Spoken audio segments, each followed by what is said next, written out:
எல்லாருக்கும் வணக்கம். இந்த பதிவில் எதை பற்றி பார்க்க போகிறோம்னா, அதாவதுங்க மக்களே, தமிழக மக்களை 2026 சட்டமன்ற தேர்தலில் ஜெயிச்சு யார் ஆளணும் அப்படிங்கிறத யார் முடிவு பண்ணணும் மக்களே? தமிழக மக்களாகிய நாங்களும் சரி, நீங்களும் சரி, நம்ம எல்லாரும் சேர்ந்து தான் முடிவு பண்ணணும்.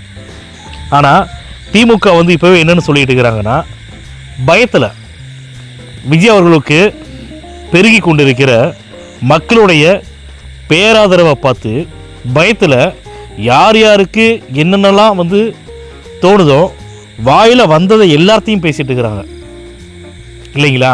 அதுதான் உண்மை. விஜய் அவர்கள் பயங்கர நெருக்கடி கொடுக்குறாங்க அப்படிங்கிறத அவங்க உணர்றாங்க. விஜய் அவர்கள் நெருக்கடி கொடுக்கலைங்க யாருக்குமே. தமிழக மக்கள் அவங்க ஏற்கனவே முடிவு பண்ணி வச்சுருக்காங்க.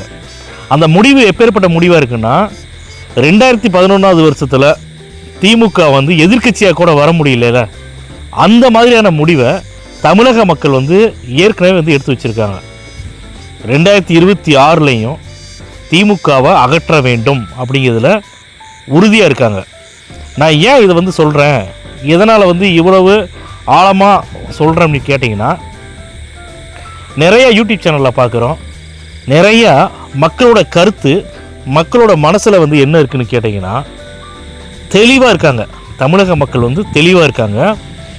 திமுக கொடுக்குற மாயாஜால வேலைகளாக இருக்கட்டும், திமுக தேர்தல் நேரத்தில் கொடுக்குற எந்தெந்த இலவசங்களாக இருக்கட்டும், எவ்வளோ பெரிய இலவசங்களாக இருக்கட்டும், தை பொங்கலுக்கு தை பண்டிகைக்கு கொடுக்கக்கூடிய இலவசங்களாக இருக்கட்டும், எதையுமே இனிமேல் நம்பி தமிழக மக்கள் ஏமாற மாட்டாங்க. திரு ஸ்டாலின் ஐயா அவங்க அவங்களுடைய பாக்கெட் மணியை எடுத்து கொடுக்கல. தமிழக மக்களுடைய கஷ்டப்பட்டு சம்பாதிச்சு வரி பணம் கட்டின அதில் இருந்து தான் எல்லாமே இலவசங்கிற பேரில் தமிழ்நாட்டை ஏமாற்றிட்டு இருக்கிறாங்க. தமிழக மக்களை ஏமாற்றிட்டு இருக்குது இந்த திமுக அரசு. அதனால் மக்கள் நல்ல விழிப்புணர்வோடு தான் இருக்காங்க. 2026 சட்டமன்ற தேர்தலில் தளபதி விஜய் அவர்களுக்கு ஓட்டு போட்டு தளபதி விஜய் அவர்களை முதலமைச்சர் ஆக்கணும் அப்படிங்கிறத தாண்டி தமிழக அரசியல் வரலாற்றிலேயே ஆட்சி மாற்றத்தையும் அதிகார மாற்றத்தையும் மிக பெருசாக கொடுக்கணும் அப்படிங்கிறதுல தமிழக மக்கள் உறுதியாக இருக்காங்க. அதனால் இன்னும் நாட்கள் நெருங்க தமிழக வெற்றி கழகத்தில் தலைவர் விஜய் அவர்களுடைய தலைமையில் நிறைய பேர் இணைஞ்சு செயல்பட போகிறாங்க. யார் வர போகிறாங்கன்னு பொறுத்திருந்து பார்க்க.